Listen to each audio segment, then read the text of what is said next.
Good afternoon, everybody, and welcome back to the show. And as you can tell, today we are joined by a very special guest indeed. You may know her best from her roles in Marvel Guardians of the Galaxy 3, as well as Suitable Flesh, and also a lot of voiceover work, which is something we haven't really got to touch on this show yet, which will be really interesting. Today we are joined by Giovannie Cruz. Giovanni, how are you today?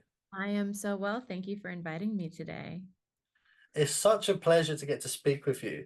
When I run through your IMDb page just before sort of we start the interviews, Mhm. like you have such a very impressive IMDb page. And something that I find really interesting with your career is you've done a lot of screen work, but also you've done a lot of voiceover work, which is something we just haven't had the opportunity to discuss on the show yet. So I'm really intrigued by that. Yeah, I live in an unusual market in that it's not Hollywood, right? I don't live in LA or New York. I actually hail from Dallas, Texas. It's my home base. And Dallas is really an interesting sort of bubble because outside of Silicon Valley, we probably have outside of Silicon Valley and New York, we probably have the highest rate of animated voice actors and video game voice actors. And to that point, we have a major, I think two or three major video game companies just based in this region alone. One of them does the Borderlands series, which the trailer just released for the film. Hmm. And then there's a base for Sony here for Sony's Crunchyroll Productions, and they do a lot of anime. So it's just a weird bubble that once you get to a certain point in this particular market, like everyone that's also doing on camera work is also doing anime. It just that tends to be, it's not unusual for this particular market, but it is unusual. I've done several anime interviews and they comment on my film work, and then I do film interviews and comment on the anime work, and I'm like, yeah, it's a weird situation here, but yeah, I'm grateful for it. Like you said, if you kind of people outside of that region, it seems to be quite unusual. For me, somebody that's I'm not working in the industry, the amount of experience I have in the industry is just sitting down doing these interviews. But I've always kind of felt like in my head, the original perception was people that do voiceover work were kind of targeted to go towards that way. But it's Mhm. obviously maybe perhaps it's just something that depends on the region you're in as well. It's just more available than it is less in LA or New York or London. Yeah, I would pose the idea that New York, LA, London, Toronto, those markets are so big that you really have to kind of pick a lane and stay in it. Yeah. And mine is smaller than those, but bigger than others, obviously, because we have those markets or industries here. But but yeah, so it's sort of, I'm a big fish in a small pond, right?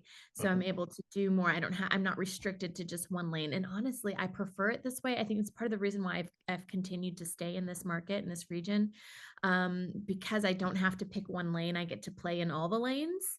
If I were required to, like, I feel like in LA they encourage people to pick a lane until you get to a certain threshold, right? Once you get to sort of like this Hollywood threshold, then of course they would love Zendaya to voice in their animated movie or to do their commercial or whatever. But in this market, I have more accessibility to all of those things because it's a smaller market. Wow, that's incredible. So with your experience, both working in on-screen acting and as well as voiceovers, would you say that the not necessarily per show, but maybe people that are more fans of anime versus people that are more fans of, I guess, screen acting. Would you say experiences with fans are kind of similar or are they very, very different? That's a really good question. No one's asked me before. Um, so I am not necessarily an actor whose face is well known. I have definitely had interactions with people where they say, I know you from somewhere. I've seen you somewhere. I know you. Have we met at a party? And I'm like, no, probably not. Um, so I get those interactions a lot, but I don't get a lot of interactions of, oh my God, I saw you in Guardians, you were so great, or oh my God, I watched Suitable Flesh, you were so. I don't get those interactions as much, which is fine. I get to go grocery shopping and pump my own gas and eat dinner with my friends and not be bothered. But what is interesting about that, speaking to the anime community, a lot of my coworkers and peers and friends in anime are aware of what I'm doing, say in the Marvel verse or in the DC verse, right? And they kind of freak out when I show up to work and they're like, "Oh my God, I just watched the special features of Suicide Squad and I watched your whole scene and it was so great." And so and a lot of those guys tend to be horror fans as well, so they're keeping track of what I'm doing in sort of the horror world. And so really it's the anime fans that recognize me more than it is the film and TV fan. Yeah, the film and TV fans. Mm-hmm.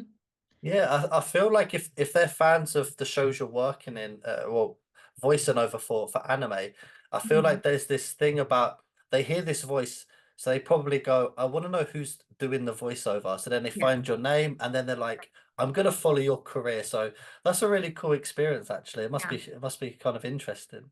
Yeah, it is. And that has been my experience is that a lot of fans of anime want to know who the face behind the voice is. And so they look us up and begin to follow us in that way. It's so, it's I've always said the nerds are my people and everything that I do, everything that I've done so far has been in alignment with like sort of nerd and geek culture. Yeah. So, I haven't done a serious drama. I've been on serious dramatic television shows, but I haven't, film wise, I haven't done a serious drama. I've done a lot of, comic book stuff, horror stuff, that sort of Mhm. stuff. And those are kind of in alignment with what the geeks and the nerds like to watch. So it's been for me that's been a good sort of way to look at it. But yeah, I mean, obviously would love to get into TV drama or TV procedural, but yeah, I haven't had a whole lot of opportunity to dip a toe into those yet. Ah, that's awesome. So I guess just before we kind of delve a bit more into some of the roles you've played, I'd really like to get myself and the viewers listening a chance to get to know yourself. So, how did you first start in acting? I have a gosh, I have a bit of an unusual background. I don't know that anybody has a straight line from A to B, but Hmm. for me personally, I I've always been interested in this sort of visual medium that is acting, and I didn't have a lot of opportunity growing up. And so when I was a child, family, friends, people in my community recognized that I had a talent for being on, if that makes sense. I was a really good singer. I had a very good ear at a young age. I mean, I think my parents said to me once that I could sing before I could talk. And when I was like, gosh, preschool, they put me in voice lessons. I mean, they just recognized the singing talent very early. And then my father, being from New York City, he was raised in Brooklyn, New York in the 70s, 60s and 70s, right? So he kind of introduced me to Broadway, that sort of singing, dancing, acting kind of triple threat kind of world. And because we were nowhere near Broadway, my first introduction to Broadway was through film. So I'm watching West Side Story, I'm watching Grease, I'm watching um, Rocky Horror Picture Show at like 7 years old. I mean, I don't know that any 7-year-old actually knows what's happening in Rocky Horror, but I was just enthralled, and I immediately was like, that's what I'm gonna do. So like I said, not a lot of opportunity to act where I grew up. I grew up in a very small town. It was a military base in Central Texas.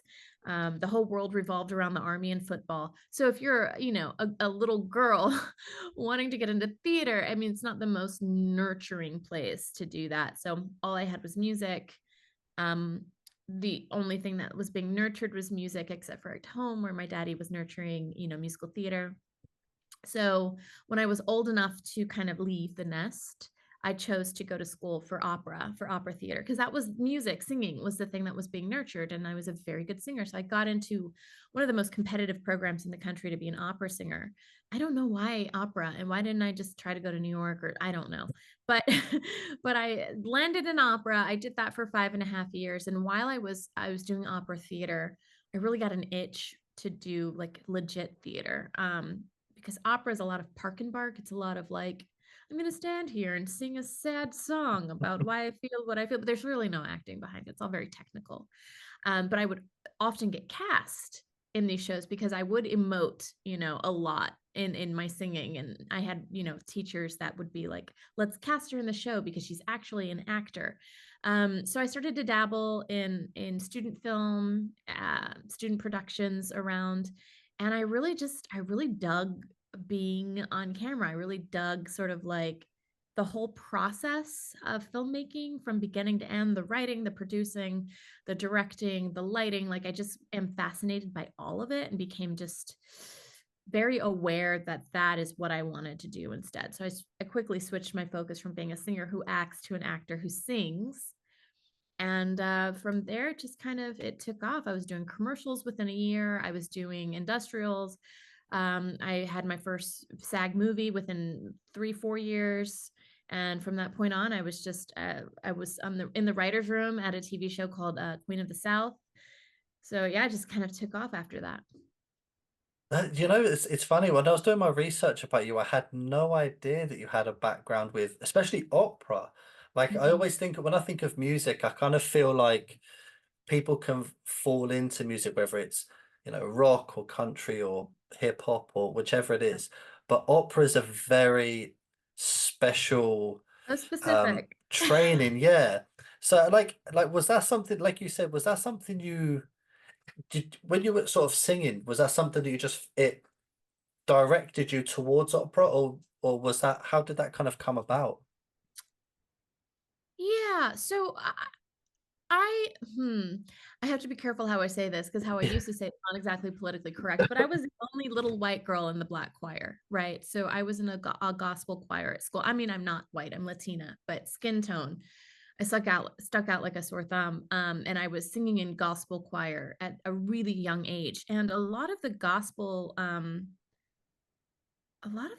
style is rooted in classical music. At least what my private voice teacher when I was very young was teaching me. It was like really rooted in classical music. It was sort of that technique. Then on the other hand, at school we had choir, we had glee club, things like that. And all they're teaching there also is sort of classical technique. It's how to blend, it's how to raise your mouth and vowels and all of this stuff. And so I think through both those avenues, it just felt like an easy transition to go into opera, because again, there's not a lot of theater where I grew up.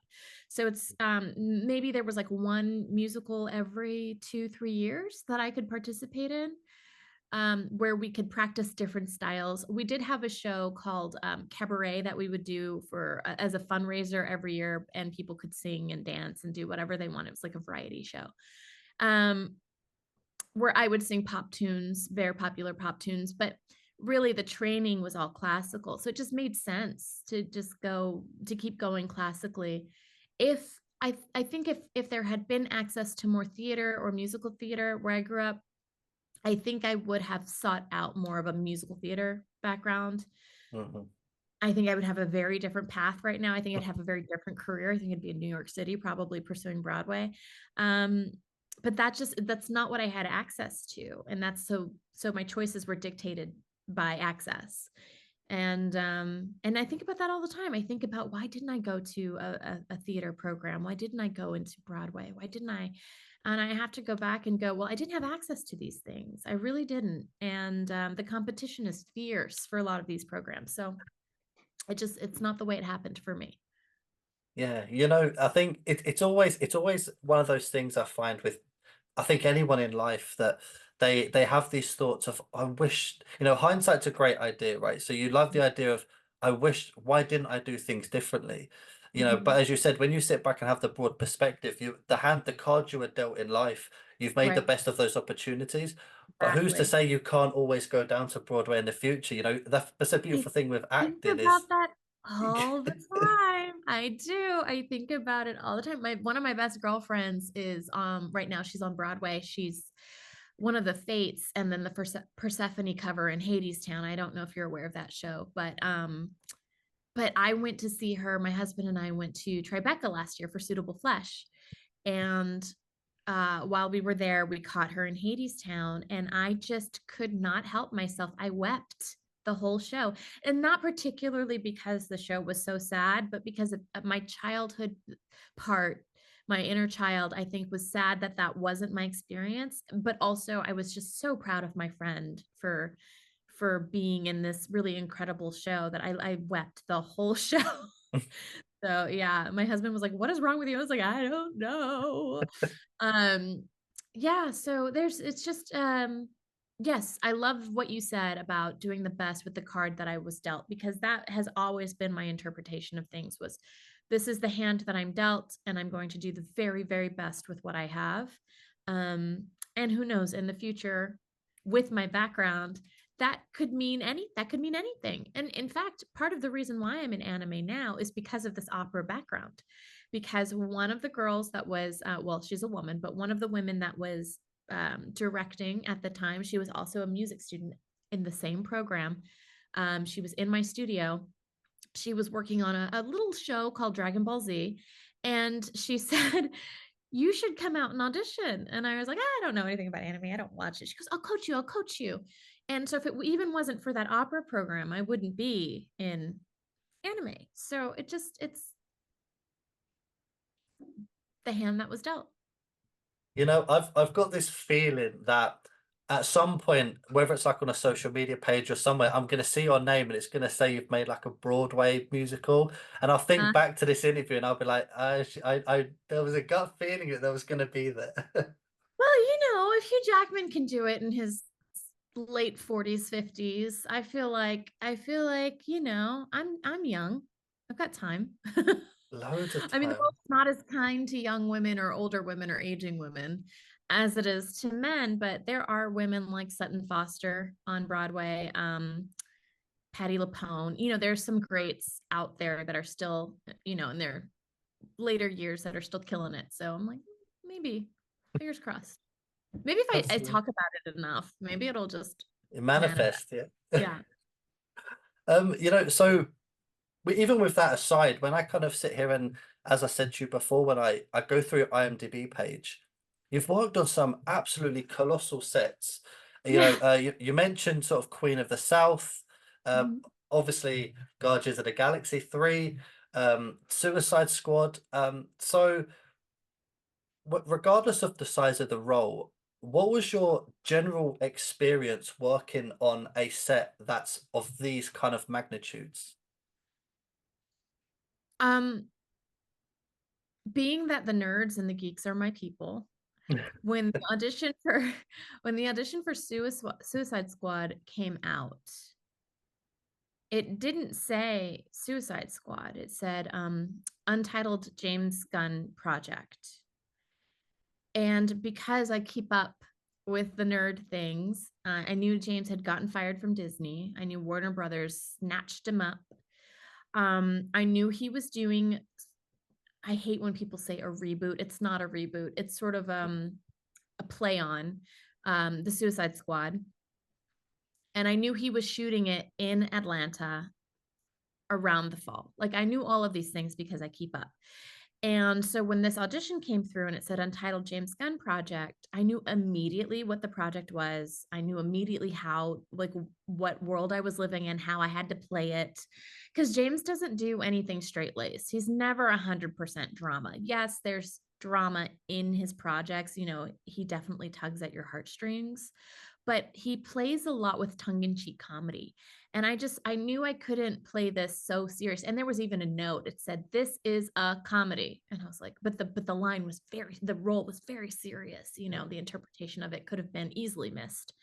Um, but I submitted my tape, and I got a call back and I submitted another tape. And I never met James through this process. I did it entirely off tape. Now, my scenes were all against Peter Capaldi.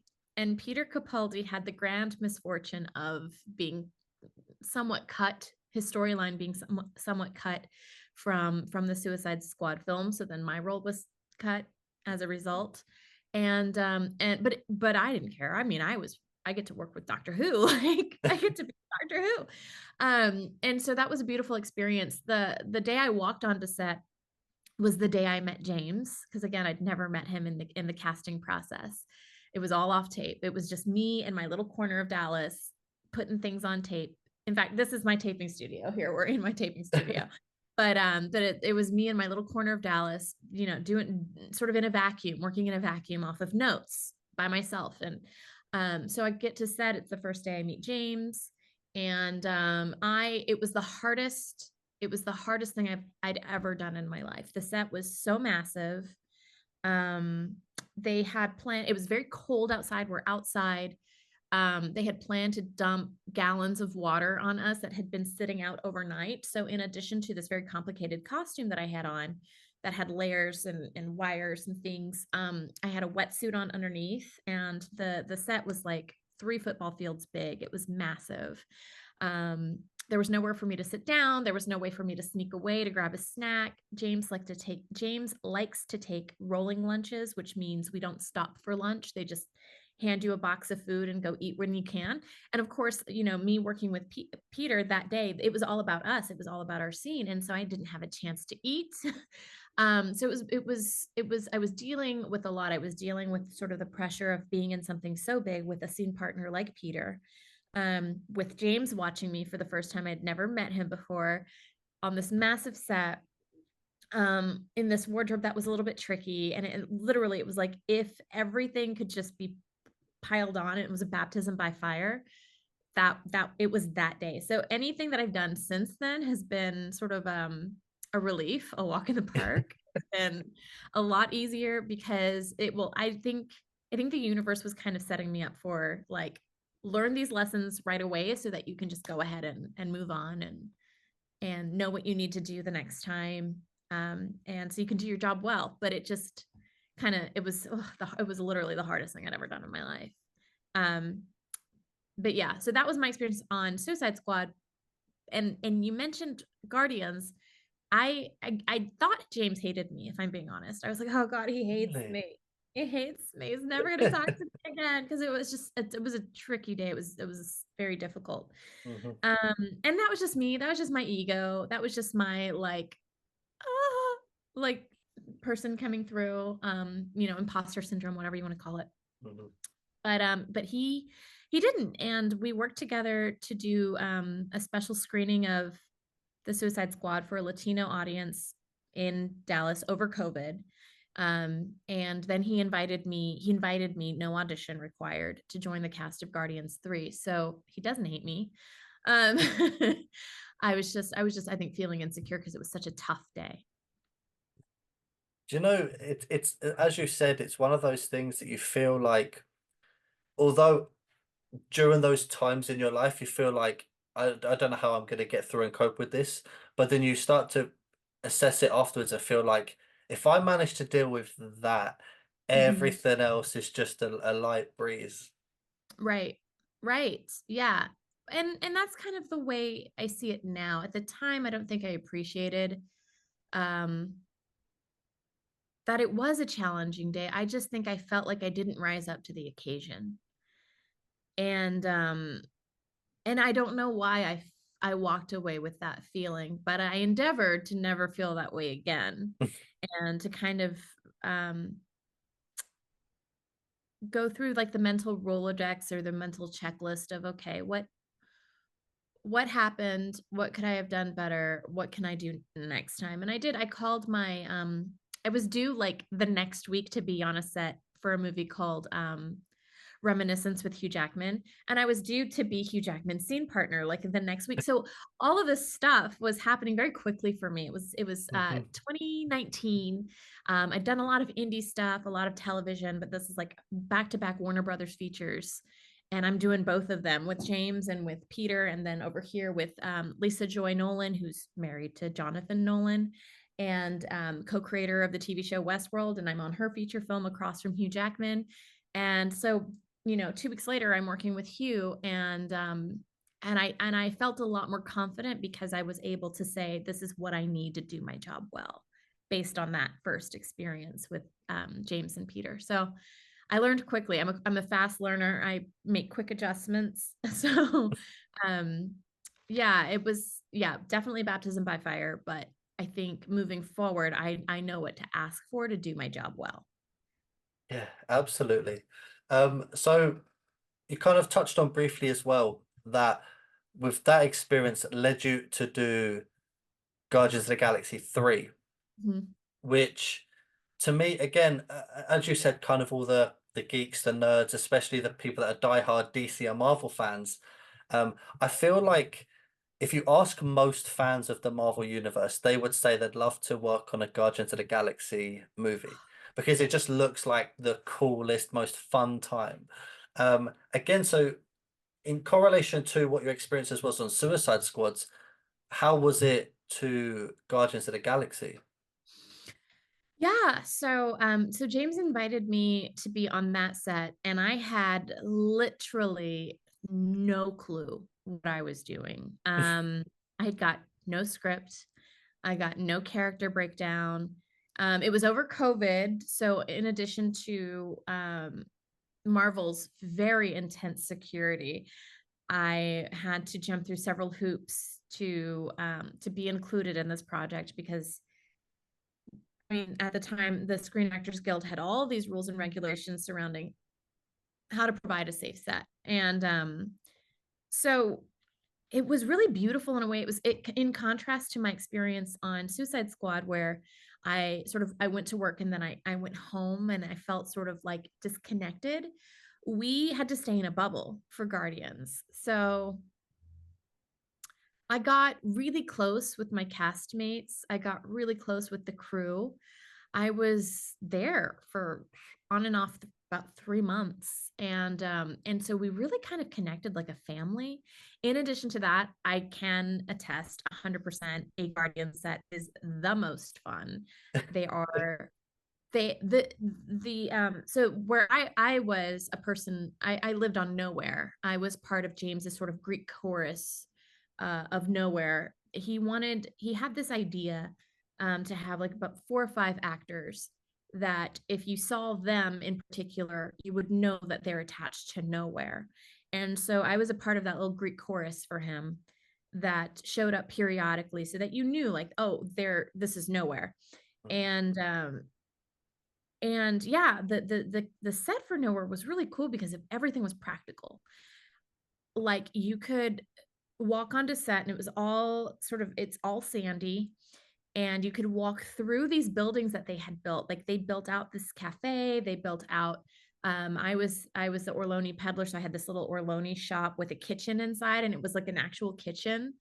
And then if you went out the set and you walked up these steps and up another couple steps, you could walk into Star Lord's bedroom, into Rocket's bedroom. Like it was legitimately built out. Like it was incredible. It wasn't like a separate thing. It was like it was all there. And I could go into his room and close the door behind me. I mean, it was enclosed like that. It was very well thought out. It was really beautiful set. It was so cool. It was like a giant playground. And we also did the Christmas special on that set. And so that was fun because, we'd been working on the set for like 2 months or something like this. And then one day we walk in and everything's decked out in Christmas. And Wow. of course, they're wrapping us in garland and putting us in these silly Christmas hats. And so in addition to Guardians, now we're doing Guardians Christmas. And um, yeah, it was just I have so much joy when I reminisce about that time because it felt like, I tell my husband, I'm like, it feels like summer camp. It felt like being at summer camp. It felt like I get to go see my friends, and hang out with all these really great people, and of course, like the Guardians, Chris and Zoe, um and Palm and all of those guys. They were so generous and so kind and so just warm, and it was, I'll never forget it. It was an incredible experience. You know, it's funny because I know during these a lot of the Marvel movies, I don't necessarily for Guardians. Obviously, there's a lot of like CGI and things that go on. I mean, it has to, right? Mhm, It's one of the absolutely. most craziest things. But I really love the fact that the base kind of set that you were working on was actually a practical set. And for Mhm. me, in the back of my head, as being a fan of the movie, I'm like, that place actually was there at some time. Like I love that idea.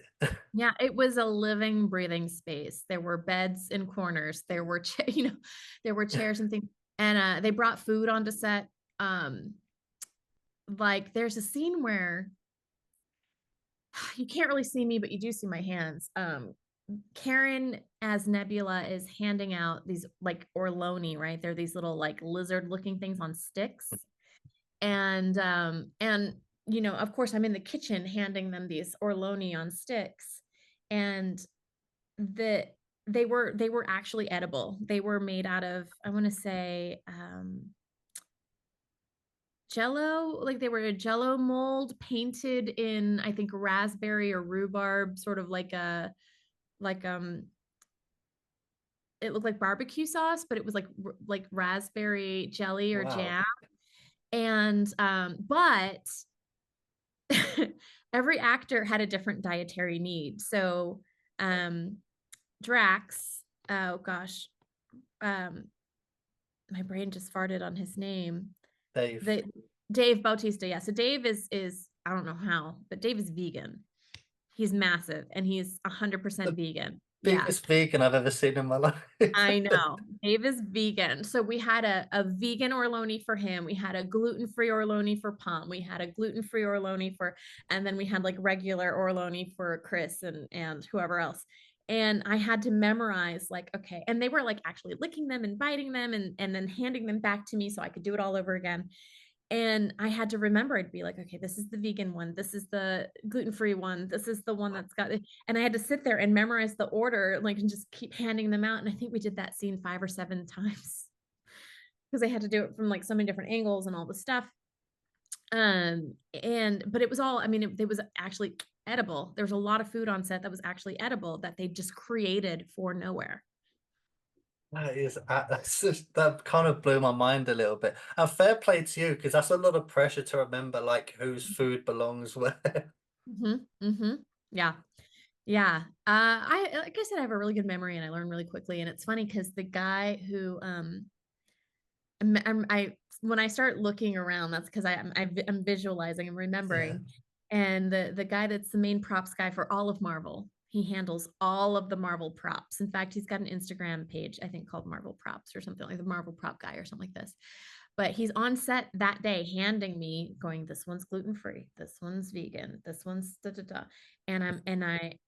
And I'm organizing them and I'm like, okay, blah, blah, blah, blah. And he would come back and he'd be like, do you need a fresh one? Do you remember who's who? Blah, blah, blah, blah. And I'd go, yep, that's Dave's, that's Palm's, that's Chris, that's, and he'd be like, I like her. I like her. She remembers. She's got a good memory. And I'm like, well, that's all I'm here for. I don't have any lines today. So, um, and I think that's why maybe James invited me back was because even though I did a very small thing and a very big thing 2 times over now for him or 3 times over for him, I'm a reliable actor. Mhm. And so I think maybe that might have been part of the reason. Like he wants, I think that's a lot of the reason why James Gunn, you see a lot of the same faces on his sets because he knows that if he's building this world, he can rely on you to handle the circumstances, the given circumstances, basically the playground that he's building.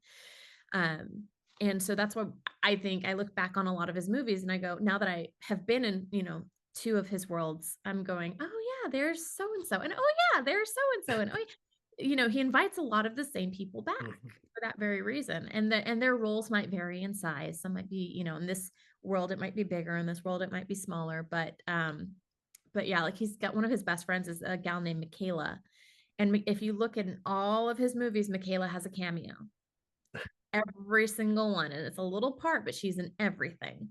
And so I'm like, oh, that makes sense now. It makes total sense now. I love that. So whether it was on camera or it was maybe even on your way to set, or even if you just had a moment to yourself on set, is there one particular fond memory or moment that you remember whilst being on Guardians of the Galaxy? Uh-huh. Yes, actually. Um, I have several, but the first one that comes to mind is there was a woman on set who was part of the Greek chorus. There were five of us. Um, two women, two men, and um another couple of people that would come in and out. There were officially four of us, but then they added one more later on because her makeup was just way too cool. So originally there's four of us. So on the first day, we show up, and again, I haven't really met anybody. I don't really know what I'm doing. I don't really know what my role is. I get in wardrobe and go through hair and makeup, and I make it to set, and we're sitting in our little corner booth that they put us in. And this other woman walks up, and we look at each other and we go, we looked so much alike. We had the same hairdo, we had same facial features, same coloring, same everything. And she was a good friend of she is a good friend of James, and had known him for 10 years. And again, it's over COVID. He wants to trust who he's bringing in. And so he invited her to play. And she goes, we look alike. And I said, yeah, we do. We really do.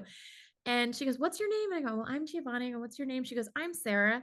For the rest of the set, all of the crew, all of the leads, even James himself was getting us confused. He was calling Sarah Giovanni and me Sarah, to the point where when the movie came, oh, yeah. So Dave one day walked up and he goes, oh, hey, Sarah. And I just didn't say anything because I'm so used to it at this point. I was like, he walks a few steps more, sees the real Sarah, and goes,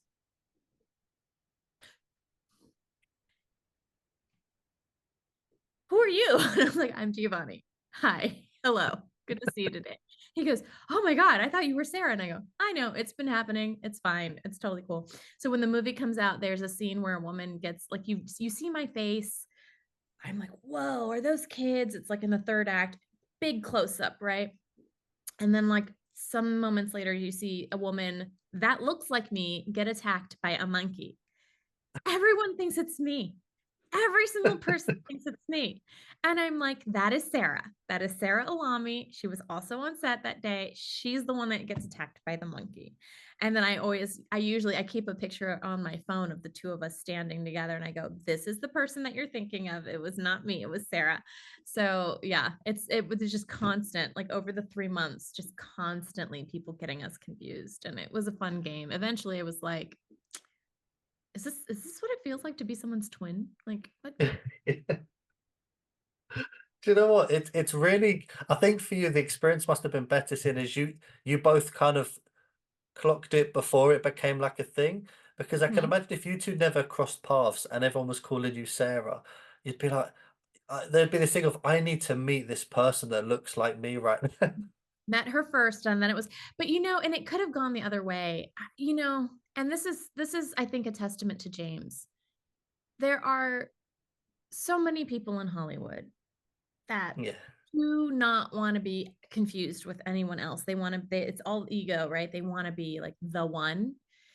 And Sarah and I just thought it was so funny. And we actually became really good friends. And to this day, I call her my space sister. It could have gone the other way. It could have been she had an ego or I had an ego, and we'd just be like, oh, I can't stand that girl, simply because people kept getting us confused, right?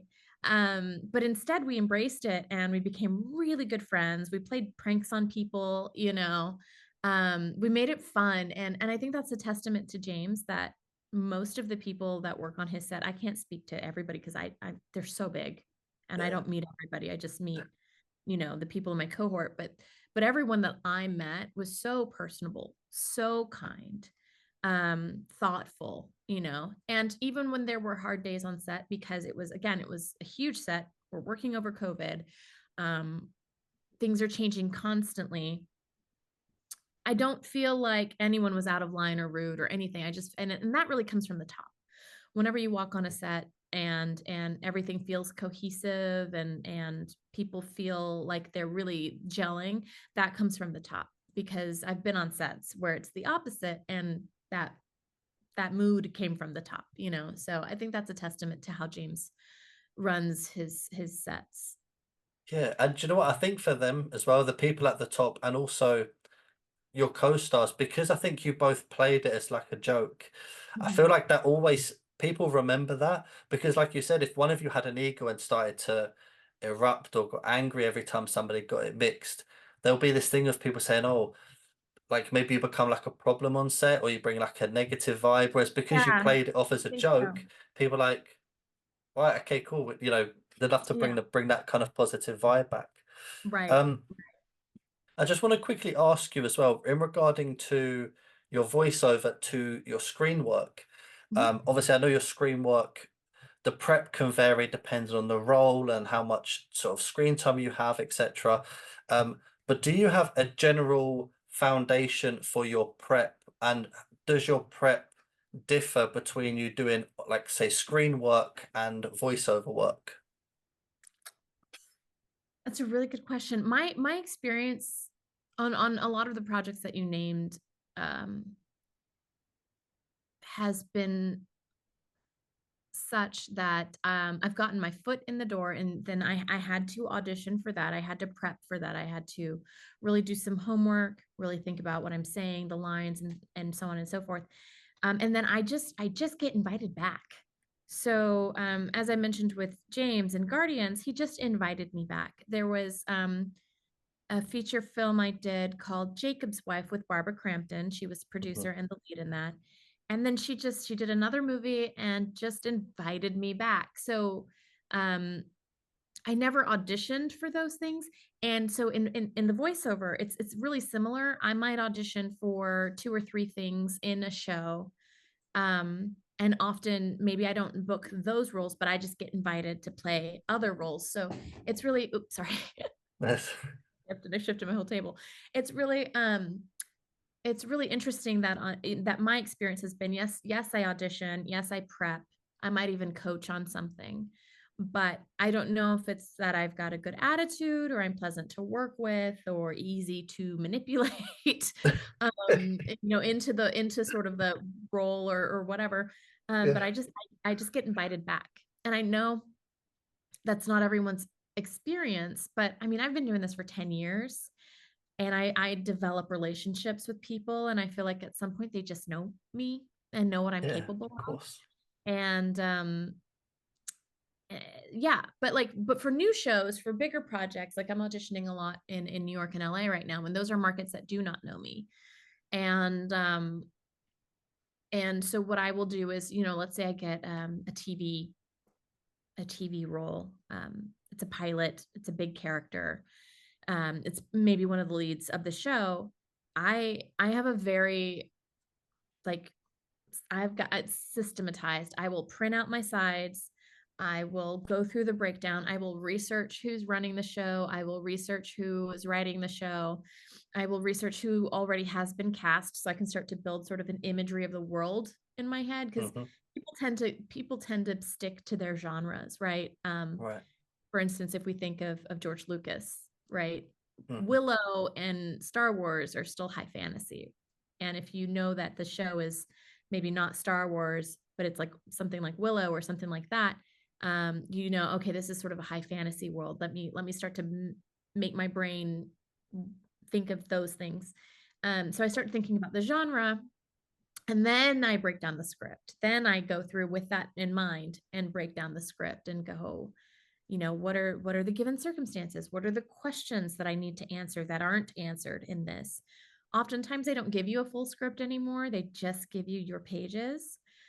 So I do a lot of asking questions because I don't have the whole story, and I just have to Hmm. make it up, and I just have to make choices, and it takes me about a day to do that, and then another day to sit with it, because regularly speaking, we only get like 48 hours to turn this around. So I try to take at least half of that time to just process.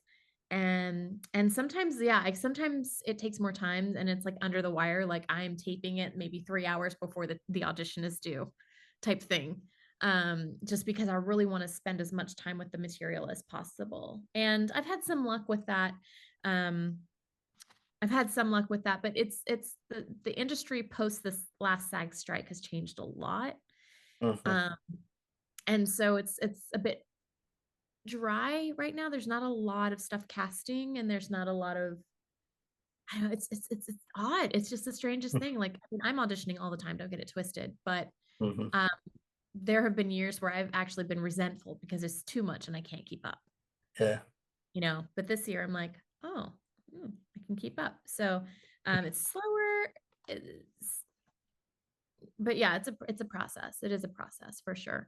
And then, I like to think that I am building relationship with the casting offices, and that's why I get invitations so quickly rather than, so yeah, I mean, I approach everything I do like it's a business, and that it's relationship based, because it is. Hello. Yeah. People want to trust you. People want to know that you're capable of doing the job. Um, and that you're not going to freak out if they throw a James Gunn in your face, or a Hugh Jackman in your face, or Yeah. Idris Elba, or Peter Capaldi, or name celebrity, right? And I think, yeah. So I think at this point I've proven that I am trustworthy as an actor. Yeah, I mean, it's very clear you clearly have a lot of talent within sort of both screen acting, voiceover work, and music.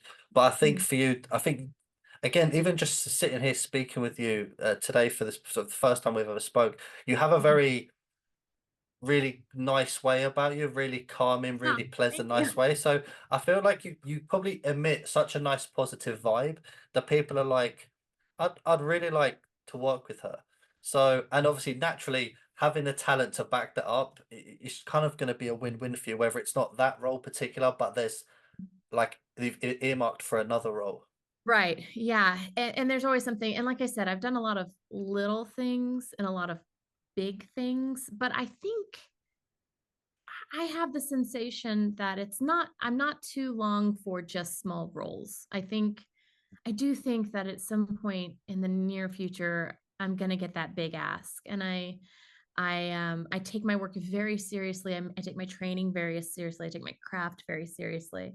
But I don't forget that it is a people-based business, and that when telling someone else's story, you have to be considerate, and hold the story up first before ego. And so that's something that I try to do. And I think that's where this energy comes from. It's that it's not about me; it's about the story.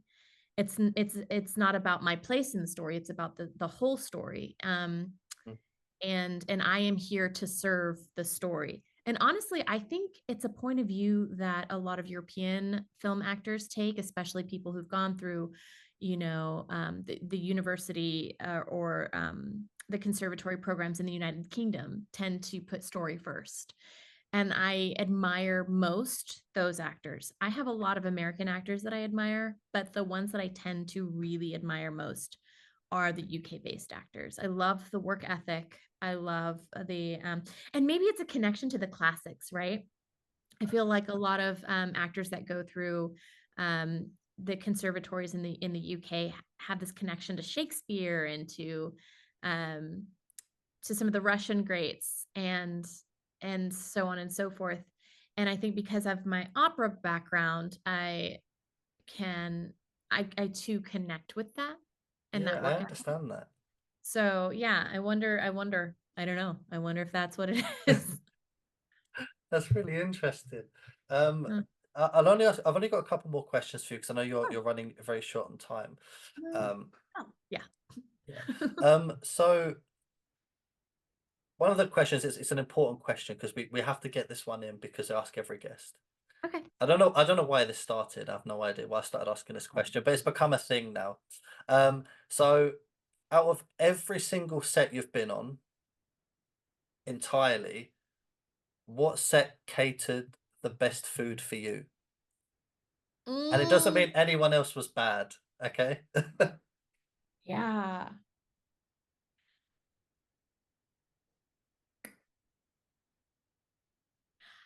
I had frog legs in New Orleans on Reminiscence. Um, I'd always wanted to try frog legs. If you've not had the cuisine from New Orleans, it is culturally its own world.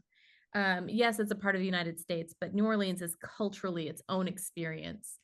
And so whenever I was working on Reminiscence, the food, there was gumbo and frog's legs, and um I think I remember somebody saying at one point that they served alligator. I love I the was there. diversity. I wasn't there for the alligator, but I was there for the frog's legs. But yeah, it's sort of this Creole French sort of vibe, and they had hired a catering company that focused on that style of food, and I'm not going to say it was the best, but I'm going to say it was the most unique style of food, and it was definitely an experience to eat that food. I can promise you, frog's legs is a very first answer. That's the first time Yeah. we've had frog's legs on it. Yeah, yeah. I love Oh that though. man. And it's not all it's cracked out to be. It's very gamey. It's very, there it is like it tastes like chicken, but I was like, but it also tastes like amphibian. I don't know. Um, so one other sort of a question we ask quite a lot for people, and this it doesn't have to be advice for acting. It could just be life advice, anything you want. If you could give people watching and listening one piece of advice, what would that be? I've given this advice a lot. And I think it's because I come across it was advice that was handed to me when I was an opera singer, and I knew that it wasn't my calling. It wasn't what I wanted to do with my life. Um, and I know a lot of people hate it. They've heard it before and they hate it. But I think if you put it in the right context, it actually is invaluable. And the advice is, um, whatever you're doing, whatever it is, whatever path you're on, whatever it is that you're doing, ask yourself, is this really what I want to do with my life? And be honest with yourself and look in the mirror. And if the answer is no, go do something else, because life is too short to do anything that you don't fully enjoy. And I know there's some pushback on that, because some people might say, oh, but I don't have access, or I don't have experience, or and I think the reason why I push back on that pushback is I didn't have access. I didn't have experience until I put myself in those situations, until I decided I didn't want to be in this place anymore. And I put myself in the rooms, in the situations where I could get access, where I could learn what I needed to learn, where I wasn't the smartest person in the room and I could find a mentor to teach me what I wanted to learn. And because at the end of the day, my worst day doing what I do now is still leaps and bounds better than my best day having done anything else. I love that. Thank you so much for sharing that, Giovanni. Thank you for asking. Uh, I love that no. question. Um, so I want to get this in before we have to end the interview. Is there any upcoming projects you're allowed to tell us that you have coming Yeah. out, or is there anything you would like to promote? You know what? I'm gonna go the 50-50 route. So we talked about anime and we talked about film. Um, I am in an anime right now that I am super freaking enjoying, called Metallic Rouge. It is on the Crunchyroll platform. You can watch the dub there. It's the English dub that you're gonna want to watch. And it's a really cool sci-fi. Again, I do it for the nerds. It's this really cool science fiction-y type, iRobot type show, but it's comedic and warm and also very science fictiony. So I like it because it's well rounded. It's not just all sci-fi all the time. Um, and that one again, that's Metallic Rouge, and that's on Crunchyroll. And then the other thing is, at some point this spring, um, a little film called Beverly Hills Cop 4, Axel will be coming out. And He's again, And again, I'll raise my hand. I did a little thing and a big thing, but it's the first time I got to work in Hollywood. I got to work on Rodeo Drive with Eddie Murphy, and you can't take that from me. No one can. You cannot take that from me. I know that's when I saw you. I saw that was in your sort of, I think, post productions section. I was like, oh my God, like Beverly Hills Cops is one of my. It was one of the very first movies I ever watched with my dad when I was Mm-hmm. younger, and I was I'm definitely going to keep an eye out for you in that movie for sure. Thank you. Yeah, and again, I have no concept of where or how that's going to all work out. I can say the script that I read is probably not the story that's going to come out. It has gone through a few iterations in the editing process, in the filmmaking process. Eddie and the team, are they want to tell the best story possible. I think I think a lot of people love this franchise and want to do it justice and honor it. And I can say a lot of the originals have come back. A lot of the even people that I thought were dead are back. Like there's a character named Taggart who was the chief in Yeah, yeah. or the commander in all the first two or three movies. Mhm. And he was old when I was a kid when that first movie came out. And he's still old, but he's there and he's doing it and he's He's still here. So doing it. Let's go. he's still doing it. So yeah. Oh, that's awesome. I'll make sure to link your. I know you have an Instagram, so I'll make sure to link that down below. And if there's anything you ever want us to promote going forward, all you have to do is just let us know, and we'll promote anything, sort of any projects you have coming out, websites. I Um, appreciate it. Yeah. If you want to follow me on Instagram, or if you can add my Instagram to I'm happy to talk with people. I'm happy to interact. I post a lot of dumb things. I like comedy, everyone but does. well, not everybody loves comedy. I lose a lot of people when I post tongue-in-cheek things. They're like, oh, but I mean, I'm a sociable person and I like connecting with people. Also, I'll put that in the very top of the description so people can kind of just click the link and jump straight over to your Instagram page for sure. Appreciate that. Giovanni, thank you so much for joining us today. It's been a true pleasure to speak with you, and I really can't wait to see where your career goes from here. Thank you. Thank you. I feel that and I honor that. So thank you for saying that and thank you for having me on your show.